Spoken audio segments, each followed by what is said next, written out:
Friends, നമ്മുടെ കേരള ഹൈക്കോർട്ടിൻ്റെ പുതിയ ഒരു റിക്രൂട്ട്മെൻറ്റ് നോട്ടിഫിക്കേഷൻ വന്നിട്ടുണ്ട്. അപ്പോൾ ഇതിലേക്ക് ടെക്നിക്കൽ അസിസ്റ്റൻ്റ് എന്ന് പറയുന്ന പോസ്റ്റിലേക്കും വിളിച്ചിട്ടുണ്ട്, ഡാറ്റ എൻട്രി ഓപ്പറേറ്റർ എന്ന് പറയുന്ന പോസ്റ്റിലേക്കും വിളിച്ചിട്ടുണ്ട്. ഇതിലേക്ക് നിങ്ങൾക്ക് ഡിപ്ലോമ, ഡിഗ്രി ഒക്കെ ഉള്ളവർക്ക് ഇതിലേക്ക് അപ്ലൈ ചെയ്യാവുന്നതാണ്.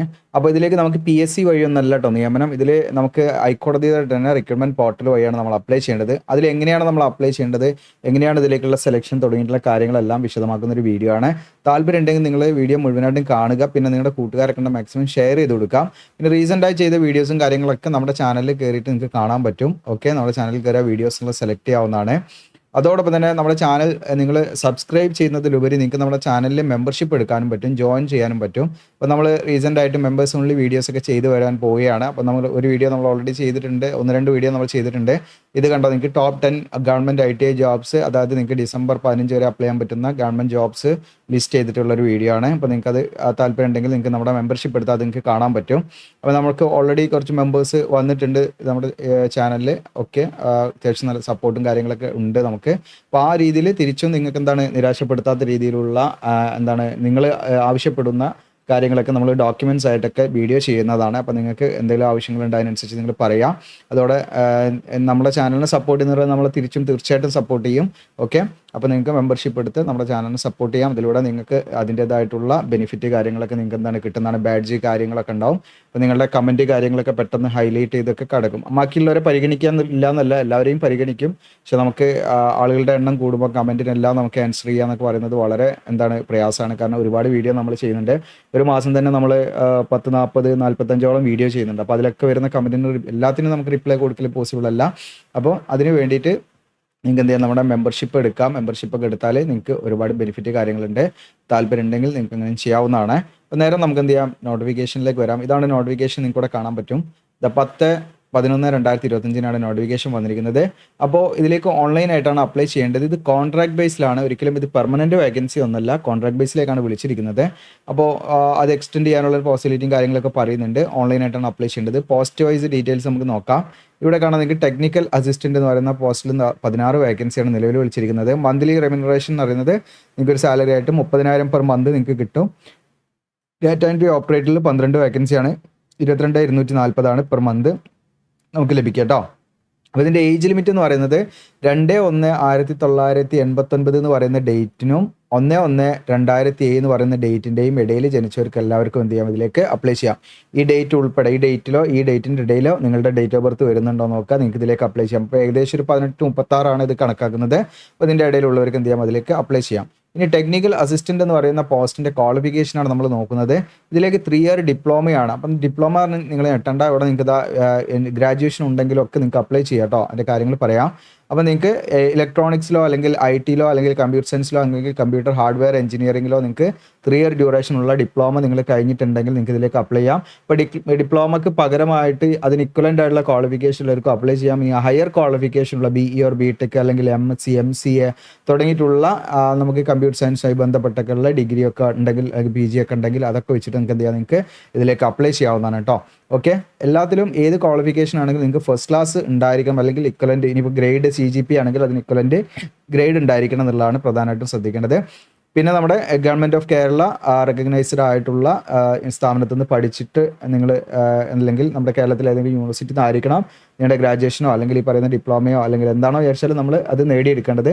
അതിപ്പോൾ നിങ്ങൾക്ക് പുറത്തുനിന്ന് പഠിച്ചവർക്കും അപ്ലൈ ചെയ്യാം. നമ്മൾ എന്ത് ചെയ്താൽ മതി, അത് കേരളത്തിലെ ഏതെങ്കിലും യൂണിവേഴ്സിറ്റി റെക്കഗ്നൈസ് ചെയ്തിട്ടുണ്ടെന്നുള്ള ഇക്വലൻസി സർട്ടിഫിക്കറ്റ് കാര്യങ്ങളൊക്കെ നമ്മൾ വാങ്ങിയാൽ മതി കേട്ടോ.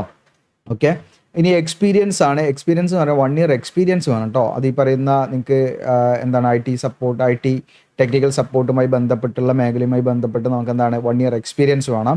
ഓക്കെ, ഗവൺമെൻറ് ഡിപ്പാർട്ട്മെൻറ്റ് അല്ലെങ്കിൽ കോർട്ട് അല്ലെങ്കിൽ പബ്ലിക് സെക്ടർ അണ്ടർടേക്കിംഗ് സ്ഥാപനങ്ങളിൽ നിന്നോ ഓക്കെ, അല്ലെങ്കിൽ ഈ പറയുന്ന ടെക്നിക്കൽ സപ്പോർട്ടുമായി ബന്ധപ്പെട്ട് നമുക്ക് എന്തെങ്കിലും എക്സ്പീരിയൻസ് നിർബന്ധമായിട്ടും വേണം എന്നുള്ളതാണ് കേട്ടോ. അത് നിർബന്ധമാണ്. അടുത്ത പോസ്റ്റ് ഡാറ്റ എൻട്രി ഓപ്പറേറ്റർ ആണ്. ഇതിലേക്ക് നിങ്ങൾക്ക് 3 ഇയർ ഡ്യൂറേഷണൽ ഡിപ്ലോമ തന്നെയാണ്. കമ്പ്യൂട്ടർ സയൻസുമായി ബന്ധപ്പെട്ട് അല്ലെങ്കിൽ കമ്പ്യൂട്ടർ ഹാർഡ്വെയർ അല്ലെങ്കിൽ ഇലക്ട്രോണിക്സ് ഈ പറഞ്ഞിരിക്കുന്ന ഏതെങ്കിലും ഡിസിപ്ലിനിൽ 3 ഇയർ ഡ്യൂറേഷണൽ ഡിപ്ലോമ ഫസ്റ്റ് ക്ലാസ് വഴി പാസ്സായിരിക്കുക. ഇനി അതല്ലെങ്കിൽ ഏതെങ്കിലും വിഷയത്തിലുള്ള ഡിഗ്രി ഉള്ളവർക്ക് ഇതിലേക്ക് അപ്ലൈ ചെയ്യാൻ പറ്റും. ആ ഡിഗ്രി ഉള്ളവർ ചെയ്യേണ്ട കാര്യം എന്ന് വെച്ചാൽ അവർക്ക് സർട്ടിഫിക്കറ്റ് വേണം. ഈ പറയുന്ന കമ്പ്യൂട്ടർ വേർഡ് പ്രോസസ്സിങ്ങിലോ അല്ലെങ്കിൽ ഡാറ്റ എൻട്രി ഓപ്പറേഷനിലോ അല്ലെങ്കിൽ അതിന് ഇക്വലൻ്റ് ആയിട്ടുള്ള രീതിയിലുള്ള സർട്ടിഫിക്കറ്റും പാടെ ഉണ്ടായിരിക്കണം എന്നുള്ളതാണ്. എക്സ്ട്രാ നമുക്ക് ഡിഗ്രി മാത്രം വെച്ച് അപ്ലൈ ചെയ്യാൻ പറ്റില്ല.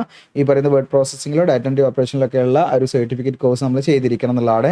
അതോടൊപ്പം തന്നെ ഡിഗ്രി ലിങ്ക് ഫസ്റ്റ് ക്ലാസ് ഉണ്ടായിരിക്കണം, ഡിപ്ലോമ ആണെങ്കിലും ഫസ്റ്റ് ക്ലാസ് ഉണ്ടായിരിക്കണം, 1 ഇയർ എക്സ്പീരിയൻസ് വർക്കിംഗ് എക്സ്പീരിയൻസ് ഉണ്ടായിരിക്കണം എന്നുള്ളതാണ് കേട്ടോ. അതായത് ഡാറ്റ എൻട്രി അല്ലെങ്കിൽ വേർഡ് പ്രോസസ്സിംഗ് ഒക്കെ ബന്ധപ്പെട്ട് അല്ലെങ്കിൽ ഈ സേവാ കേന്ദ്രമൊക്കെ മാനേജ് ചെയ്തിട്ടൊക്കെ ഉള്ള ആ ഒരു നിങ്ങൾക്ക് എക്സ്പീരിയൻസ് ഉള്ളവർക്ക് ഇതിലേക്ക് അപ്ലൈ ചെയ്യാൻ പറ്റുള്ളൂ. 1 ഇയർ എക്സ്പീരിയൻസ് നിർബന്ധമാണ്. ഇനി ഇതിലേക്ക് ഇതിൻ്റെ പോസ്റ്റിംഗ് എന്ന് പറയുന്നത് നിങ്ങൾക്ക് ഒരു വർഷത്തേക്ക് തികയാനില്ല, 31/3/2026 വരെ ഇതിൻ്റെ പോസ്റ്റിംഗ് ഉണ്ടായിരിക്കും കേട്ടോ. അപ്പം ഇതിൻ്റെ ഒരു പീരീഡ് ഓഫ് ടൈം എന്ന് പറയുന്നത് നമുക്ക് 31/3/2026 വരെ വർക്ക് ചെയ്യാം. അത് മേ ബി എക്സ്റ്റെൻഡ് ചെയ്യാമെന്ന് പറയുന്നുണ്ട് കേട്ടോ. ഓക്കെ, നമ്മുടെ പെർഫോമൻസിനും അവരുടെ എന്താണ് ഈ പറയുന്ന ഗവൺമെൻറ് സാങ്ഷൻ കിട്ടണം കണ്ടിന്യൂ ചെയ്യാൻ. അപ്പോൾ അങ്ങനെ ഉണ്ടെങ്കിൽ അതെന്ത് ചെയ്യാം, ഈ പറയുന്ന വീണ്ടും ഈ ഡ്യൂറേഷൻ കഴിഞ്ഞ് 31/3/2026 കഴിഞ്ഞ് വീണ്ടും എക്സ്റ്റെൻഡ് ചെയ്യാനുള്ള ഒരു പോസിബിലിറ്റിയും പറയുന്നുണ്ട്. ഇനി ഇതിൻ്റെ മോഡ് ഓഫ് സെലക്ഷൻ എന്ന് പറഞ്ഞപ്പോൾ 2 പോസ്റ്റ്, അതായത് ഈ പറയുന്ന ഡാറ്റ എൻട്രി ഓപ്പറേറ്റർ ആണെങ്കിലും ടെക്നിക്കൽ അസിസ്റ്റൻ്റ് ആണെങ്കിലും അതിന് സ്കിൽ ടെസ്റ്റോ അല്ലെങ്കിൽ ഇൻ്റർവ്യൂ ആണ് ഉണ്ടാകുക. അങ്ങനെയാണെങ്കിലും കൂടുതൽ അപേക്ഷകളൊക്കെ വന്നു കഴിഞ്ഞാൽ, കൂടുതൽ ആപ്ലിക്കേഷൻ വന്നു കഴിഞ്ഞാൽ എന്ത് ചെയ്യും, സ്കിൽ ടെസ്റ്റിനും ഈ പറയുന്ന അല്ലെങ്കിൽ ഇൻ്റർവ്യൂവിനൊക്കെ വേണ്ടിയിട്ട് എന്ത് ചെയ്യും, അവർ ഷോർട്ട് ലിസ്റ്റ് ചെയ്യാൻ വേണ്ടിയിട്ട് റിട്ടൺ ടെസ്റ്റും മേ ബി കണ്ടക്ട് ചെയ്യാം കേട്ടോ. അപ്പോൾ അപേക്ഷയുടെ എണ്ണം കൂടിയാൽ റിട്ടൺ ടെസ്റ്റ് ഉണ്ടാവും, അല്ലെങ്കിൽ എക്സാം ഉണ്ടാവില്ല, ഡയറക്റ്റ് സ്കിൽ ടെസ്റ്റ് അല്ലെങ്കിൽ ഈ പറയുന്ന ഇൻ്റർവ്യൂ കാര്യങ്ങളാണ് ഉണ്ടായിരിക്കുക. ഇതിലേതെങ്കിലും ഒന്നൊക്കെയാണ് ഉണ്ടായിരിക്കുക.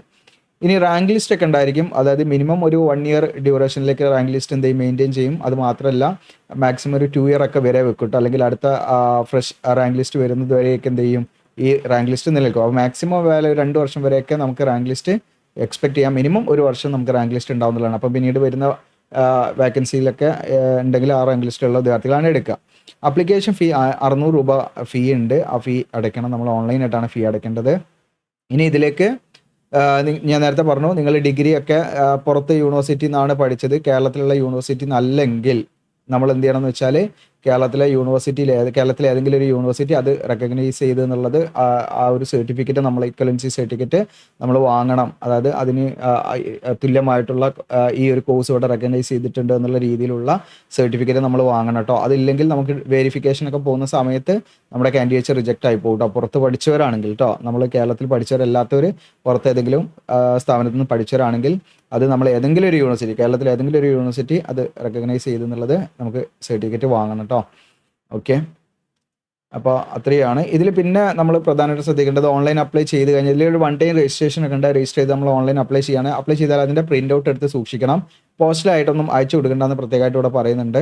ഓക്കെ, ഇനി ഇതിൻ്റെ ഇമ്പോർട്ടൻറ്റ് ഡേറ്റ് ആണ്. ഇമ്പോർട്ടൻറ്റ് ഡേറ്റിൽ നിങ്ങൾക്ക് ഓൺലൈൻ ഫോം ഫില്ലിംഗ് സ്റ്റാർട്ട് ചെയ്യുന്നത് 17/11 നവംബർ 17 മുതലാണ്. ഇപ്പം ഞാൻ വീഡിയോ ചെയ്യുന്നത് നവംബർ 12 ആയിട്ടുള്ളൂ. ഓക്കെ, നവംബർ 17 ഇതിൻ്റെ ഓൺലൈൻ ആപ്ലിക്കേഷൻ ഓപ്പൺ ആകുന്നത്. ക്ലോസിംഗ് ഡേറ്റ് ഡിസംബർ 16 വരെ നിങ്ങൾക്ക് അപ്ലൈ ചെയ്യാം. പിന്നെ ഇതിൻ്റെ അപ്ലിക്കേഷൻ ഫീ അടയ്ക്കാനുള്ള മാക്സിമം ഡേറ്റ് തന്നിരിക്കുന്നത് 18/12 ആണ്. പിന്നെ ഇവിടെ ഇവർ പറയുന്നുണ്ട് ഓഫ്ലൈൻ മോഡിലൂടെ അപ്ലൈ ചെയ്യേണ്ട ലാസ്റ്റ് ഡേറ്റ് ആണ് 24/12 കൊടുത്തിട്ടുണ്ട്. പക്ഷെ നമുക്ക് ഓൺലൈനായിട്ടാണ് ഇതിൽ പറയുന്നത്. അതുപോലെ ഓഫ്ലൈനായിട്ട് നമ്മളത് പ്രിൻ്റ് എടുത്ത് അയച്ചു കൊടുക്കേണ്ടതെന്നും പ്രത്യേകമായിട്ട് പറയുന്നുണ്ട്. അത് ഇവിടെ എന്തുകൊണ്ട് അത് വന്നു എന്നുള്ളത് നമുക്ക് ഇനി ഓൺലൈൻ ഫോം ഫില്ലിങ്ങിൻ്റെ വന്നു കഴിഞ്ഞാൽ മേ ബി അവരെന്തെങ്കിലും അതിൻ്റെ വിശദീകരണം എന്തെങ്കിലും ഉണ്ടാകേണ്ടതാണ് കേട്ടോ. അപ്പോൾ ഇത്രയാണ് ഇതിൻ്റെ നോട്ടിഫിക്കേഷൻ റിലേറ്റഡ് കാര്യങ്ങൾ. അപ്പോൾ നിങ്ങൾക്ക് നോട്ടിഫിക്കേഷൻ ലഭിക്കാനും ഓൺലൈൻ ഫോം ഫില്ലിംഗ് ആ ഒരു ഫോം ഫില്ല് ചെയ്യാനുള്ള ലിങ്ക് ലഭിക്കാനും നമ്മുടെ വീഡിയോയുടെ ഡിസ്ക്രിപ്ഷനിൽ ഞാൻ അപ്ലൈ ചെയ്യാൻ ലിങ്ക് തരും. അതിൽ ക്ലിക്ക് ചെയ്താൽ കേരള ഹൈക്കോർട്ട് എന്ന് പറഞ്ഞിട്ട് താഴെ സ്ക്രോൾ ഡൗൺ ചെയ്യാൻ ഇമ്പോർട്ടൻറ്റ് ഡീറ്റെയിൽസും കാര്യങ്ങളൊക്കെ ഇതിൽ കൊടുത്തിട്ടുണ്ട്. ഏറ്റവും താഴോട്ട് വന്നാൽ നിങ്ങൾക്ക് ഇവിടെ ഇമ്പോർട്ടൻറ്റ് ലിങ്ക്സ് ഇവിടെ കാണാം. ഓക്കെ, ഇതിൽ കാണാൻ നോട്ടിഫിക്കേഷൻ നിങ്ങൾക്ക് ഇവിടെ നിന്ന് ഡൗൺലോഡ് ചെയ്യാം. അപ്ലിക്കേഷൻ ഫോം നവംബർ 18 ആവുന്ന സമയത്ത് ഞാനത് ഇവിടെ അപ്ഡേറ്റ് ചെയ്യും കേട്ടോ. ഓക്കെ, അത് അപ്ഡേറ്റ് ചെയ്യും. അപ്പോൾ നിങ്ങൾക്ക് എന്ത് ചെയ്യാൻ പറ്റും, അത് ത്രൂ അപ്ലൈ ചെയ്യാൻ പറ്റും. ഓക്കെ, അപ്പോൾ ഇത്രയാണ്. വീഡിയോ ഇഷ്ടപ്പെട്ടാൽ ലൈക്ക് ചെയ്യാനും ഷെയർ ചെയ്യാനും മറക്കണ്ട. Thank you.